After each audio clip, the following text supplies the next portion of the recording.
Good morning po, isang mapagpalang umaga po ng Linggo ng Pagkabuhay. Happy Easter po sa lahat ng mga tumatakilik sa Mangkelos TV.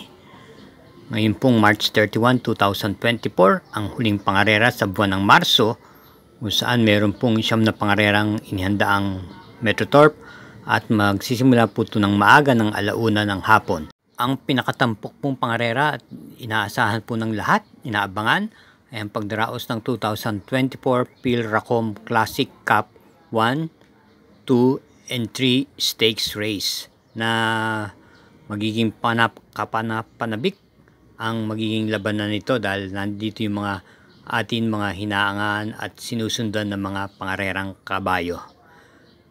Sa punto pong ito, tayo hindi na rin po magtatagal pa.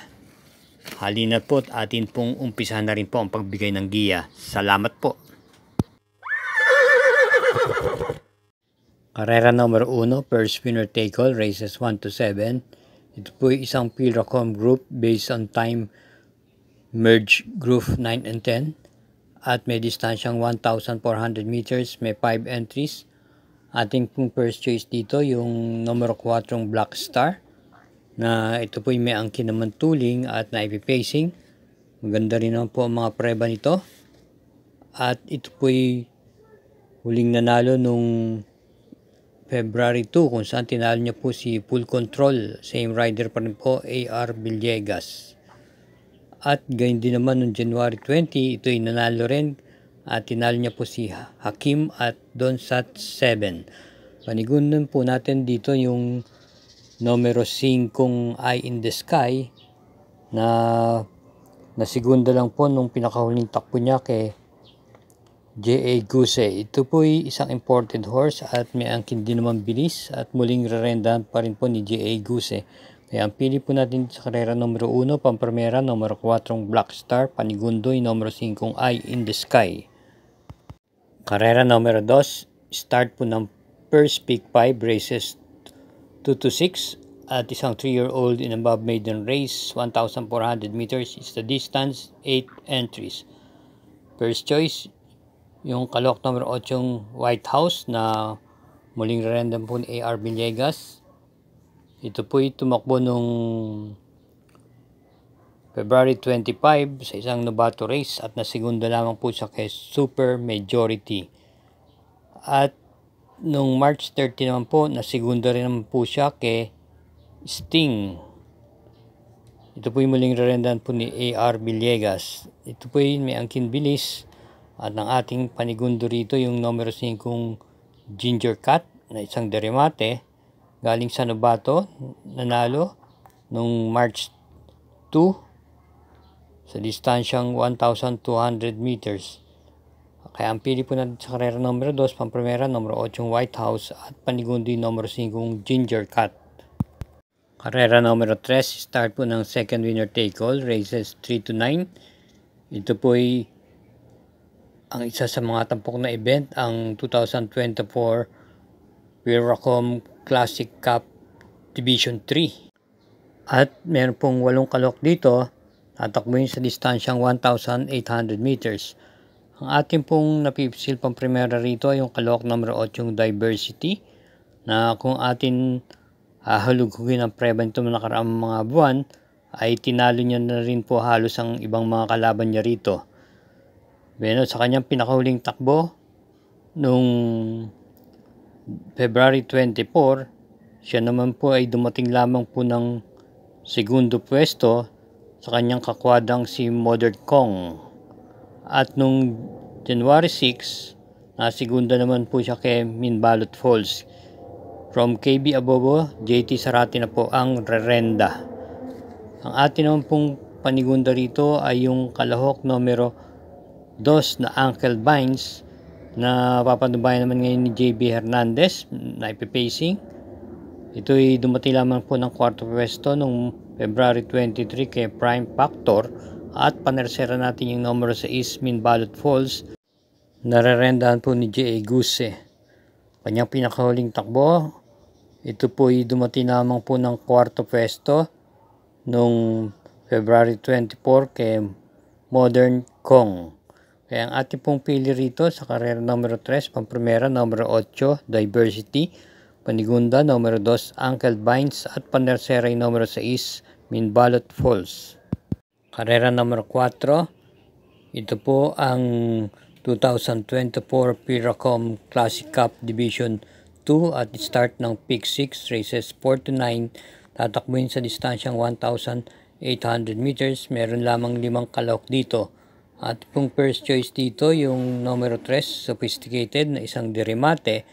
Ito po'y muling rerendahan ni CS Pare Jr. Ito po'y 2 beses nang nanalo ng dihado na mabigat po ang kanyang tinalo. Ang isa na rito ay nung December 31 kung saan tinalo niya po si Mogtutubetsky at Ambisyoso. At ang ating namang panigunda rito yung Modern Kong na malamang siya po ang malyamado.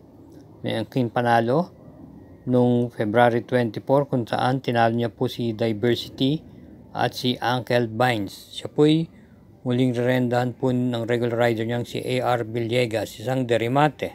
Kaya ang pili po natin sa karera numero 4, pamprimera numero 3, Sophisticated, panigundoy numero 4, Modern Kong.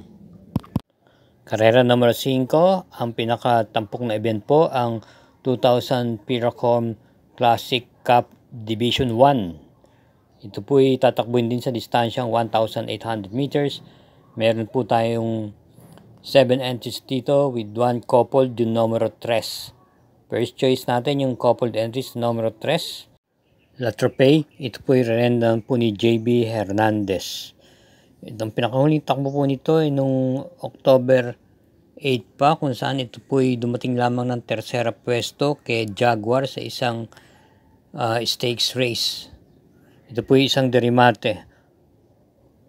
At ang coupled entries niya naman War Cannon, ito ay dumating lamang po ng tersera pwesto nitong February 25 kay Stulen Ola na kanyang kakwadra. Ito po ay naipipacing at pwede rin pong isabay sa unahan to. At ang atin namang panigunda rito yung numero 5 Jungkook na isang rematista. Nagagamayan po ni A.M.A. Alvarez. May angking panalo noong February 25 sa isang stakes race kung saan tinalo niya po si Jaguar. At meron din po itong panalo noon na tinalo niya na rin po si Boss Emong. Kaya't muli ang pili po natin sa karera numero 5, pamprimera yung coupled entries La Tropez, War Cannon, at panigundo natin yung numero 5 Jungkook. Para po sa ating mga updated na giya, huwag po natin kalilimutan na i-hit yung subscribe button, pakishare na rin po, at gayon din man po i-hit ang like button. Salamat po. Karera numero 6, start po ng Peak 4, races 6 to 9. Isang Piracom group based on time, merge 16 and 17 with a distance of 1,400 meters, 5 entries. Pamprimera yung madidihadong numero 3, Professor Jones, na pwede pong maisabay sa unahan to. At muling rerenda ni JC Guerra. At ang atin naman panigunda rito yung kalahok numero 4 Silver Glow na muling renda ni O.P. Cortez na iparirimate. At pag may pagkakataon, nasa unahan po ito. Huling panalo niya nung January 17 kung saan tinalo niya po si Truth Maker. Kaya ang pili po natin sa karera numero 6, pamprimera numero 3, Professor Jones, at panigunda numero 4 Silver Glow. Karera numero 7. Ito po ay may distansyang 1,400 meters, isang class 5, group 5 for placers. At meron po tayong 14 na kalahok dito, full gate. Ang ating pong pamprimera yung derimating numero 2, Dolarama, na papatubayan po ni M.E. De Ocampo. Pang-anim lang po ito dumating nung March 24 kay Cristiano at I Love Mati. At sa akin intindi ron, siya po'y mukhang nakikiramdam lang po at hindi gaano plinote dahil sa kanyang alisan nung half mile at 1/4 mile ay nanatili po siyang pang-anim na pwesto lamang hanggang sumapit ng meta. Mukha pong siya hindi gaano ginawa sa laban na yon. Kaya't manmanan po natin to.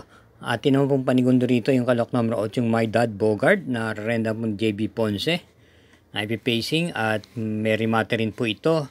Kanyang manakaraan laban kung inyo pong babalikan, ito'y parati pong nasa timbangan within the money. Kaya maganda pong isama po sa ating rota.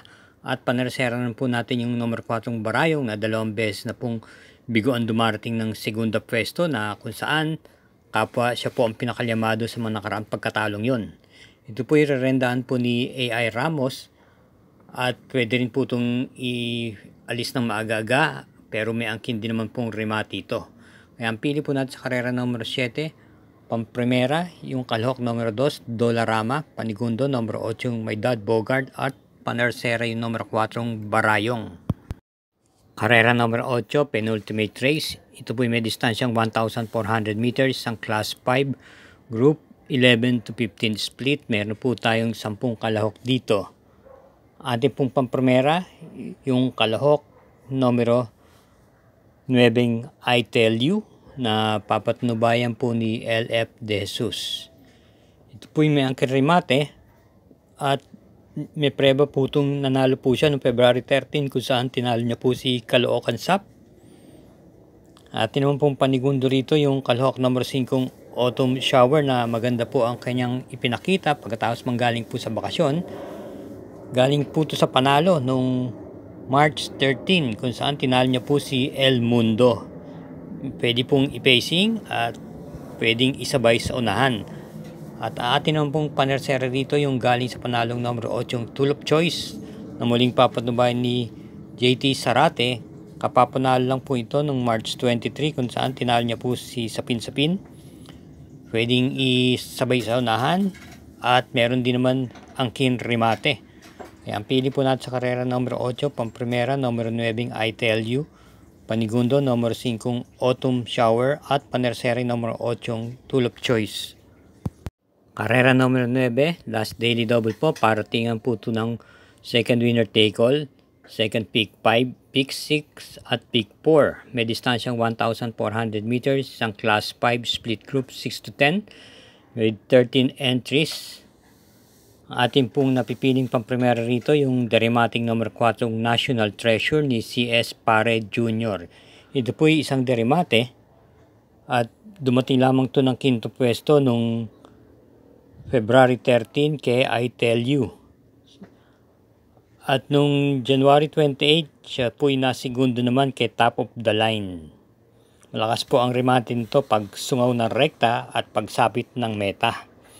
Atin ang pong panigunda rito yung kalahok number 7, My Star, na rendahan po ni PR Dilema. Bagamat po wala siya ganong takbo ng mga karaan, meron naman po itong magandang preba nung buwan ng mga October at November hanggang Desyembre.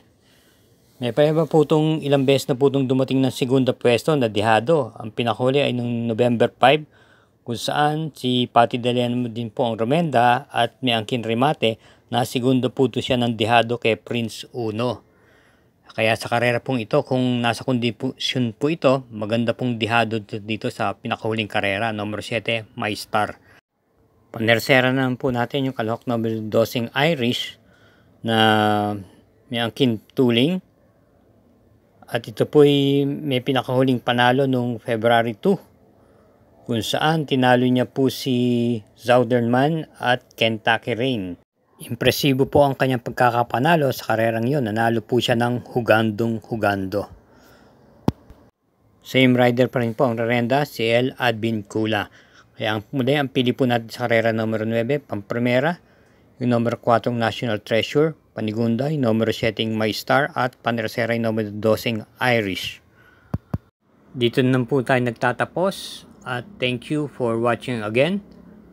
At naway maging maganda po ang pagpasok ng Easter na to para sa atin lahat, at matapat na po sana ang ating mga giya, at hinay-hinay lang po sa ating paglilibang, at gayon din naman lagi din po tayo mag-iingat sa ating pag-uwi.